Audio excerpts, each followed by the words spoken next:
Natasha, it's very simple. The allegations are that a spokesperson, in effect for the prime minister, put out blatant lies that helped Qatar to Israeli journalists and in exchange for taking money from the Qataris. Obviously, very, very serious allegations. In terms of how much it touches Benjamin Netanyahu, there are arguments from the opposition on this. But to ask more actually about that, we have with us member of the Israeli Knesset, Simcha Rothman, who's also the chair, an important job today in light of what's going on in the plenum today for the Constitutional Law and Justice Committee. Simcha Rothman from the Religious Zionism Party, thanks so much for being with us. Thank you for having me. So to this point, the opposition argues that Netanyahu, even if he didn't know what Eli Feldstein was doing, that he should have known that a senior spokesperson, in effect for him, was potentially being paid by the Qataris to put out blatant lies that helped them. What do you make of that argument? Generally speaking, for the opposition, Netanyahu is always to be blamed in everything. So I don't think it's a very special argument made by the opposition. What I do know is the Israeli investigative entities that took Netanyahu to court over Bugs Bunny doll and over very stupid allegations and baseless. Are these stupid allegations? I'm talking about the case that is already in place. If the authorities, the investigative authorities of Israel, would have any hint that Netanyahu is to be blamed in anything, they would have done so already. So I think that the allegations that the opposition are doing is political, has nothing to do with facts or with has any base. And I think that it's all trying to cover for the real argument. And especially when Bennett is speaking about it. But here's the question. Look, Netanyahu hasn't come out and spoken to this. He could be the one to come out and say there needs to be an investigation, not waiting for little by little this to come into the coalition of the government with Amichai Shikli coming out today and calling for investigation. Has the Likud parties and Netanyahu's personal response to this been sufficient? There is no call for investigation when the Prime Minister gave a very formal declaration and answer and respond to journalists saying that he did not know of any wrongdoing by anyone working for him. And that's the claim. What the Prime Minister, should the Prime Minister say, I am calling for an investigation on me? It's very stupid.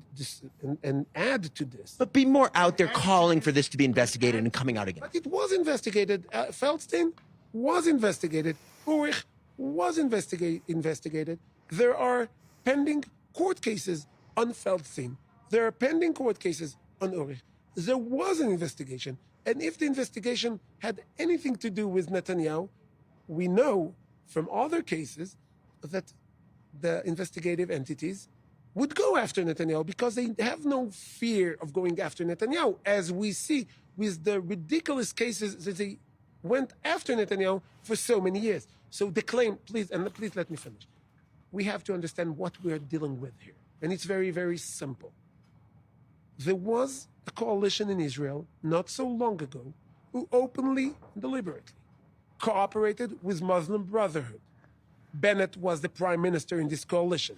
And to say that Netanyahu is to be blamed because he should have known that... What does Bennett's coalition have to do with QatarGate? Because Bennett gave out a very big declaration that this connection with Qatar is a betrayal. He used all the most terrible words for cooperating with Qatar by Eli Feldstein, who works not for Netanyahu, but for someone else. Bennett himself cooperated with Muslim Brotherhood. So you're comparing Mansour Abbas to the Emir of Qatar who's housing Hamas leaders in his country? I am not comparing. I'm saying Mansour Abbas is the same, exactly, and you can argue even worse. Because worse than the Emir of Qatar? The same, basically. Worse because he's here and his organization is here, sitting here in the Knesset and refuses to say anything bad about Hamas people killing soldiers defending their own people. So that's and the people who created a coalition with Muslim Brotherhood, with the sister movement for Hamas in Israel, need to hide their shame. What do they do to hide their shame? They're planning smear campaign over anyone who is in touch with Qatar, who went and sent his chief of staff, the head of the Mossad, the head of the Shabak, Who sent them to Doha when there wasn't no negotiation for hostages? It was Bennett and Lapid government. Okay. They cooperated with Qatar. The Emir in Qatar said, and the Prime Minister of Qatar said specifically, we cooperated with Bennett, with Lapid, and with Netanyahu. Who started saying cooperating with Qatar is bad? I was the one who was saying that cooperating with Qatar is bad all along. I was the one who put it on tweets on December 23rd. Okay, let's move on. I want to speak about the Commission of Inquiry. It's going to your committee. I don't want to move on because that's the campaign that we're dealing with. I was the one who tweeted on December 23. I tweeted, the hell with Qatar. I said, must cut all ties with Qatar. We should not negotiate with them. They're Hamas. I said it. You know who criticized me? The same people who are now attacking the government. Okay. They criticized me. Let's move on to the Commission of Inquiry. As you know, a vote in the Knesset plenum, for a preliminary reading which passed the Commission of Inquiry that the opposition is saying is political, doesn't have the teeth, doesn't have the gravitas of a full Commission of Inquiry. Member of Knesset Rothman, there were bereaved families here in the halls of the Knesset today. One reading the Kaddish, the memorial prayers, outside, in saying that this commission is simply going to be whitewashing what the government does. Isn't this a bad look for the government? How dare you? How dare you? There were families, and I saw them. There were families who lost their loved ones here in the Knesset, standing just near those other families. And they said that if you will let Yitzhak Amit, who by his own decisions, The President of the Supreme Court. you said so, if you let Yitzhak Amit decide by himself who are the members of this investigative committee, this will hide the truth. They will have zero trust in this, and it will hide the role that Yitzhak Amit himself had by negating decisions by the Security Cabinet on applying pressure on Hamas. Those families were here just the same. How dare anyone? I did not bring up those families because I think this discussion should be made by the entire public of the State of Israel, and we should not drag those families into this debate. But to drag those families into this debate, but only for one political side, how dare you? And of course, this is going on to your committee. Just in one sentence, because we're short on time, what should we expect in terms of a timetable of this coming back for the next votes in the plan?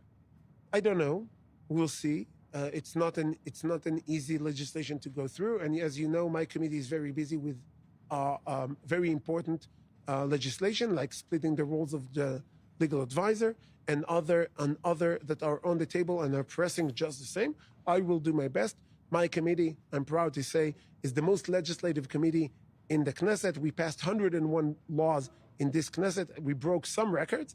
And so we are doing things as fast and as efficient, but without giving up on the importance of legislating in the most, I would say, professional way to make the laws pass as the best way we can. And of course, obviously, the committee has been a focus of attention throughout your time here as chairman in the Knesset.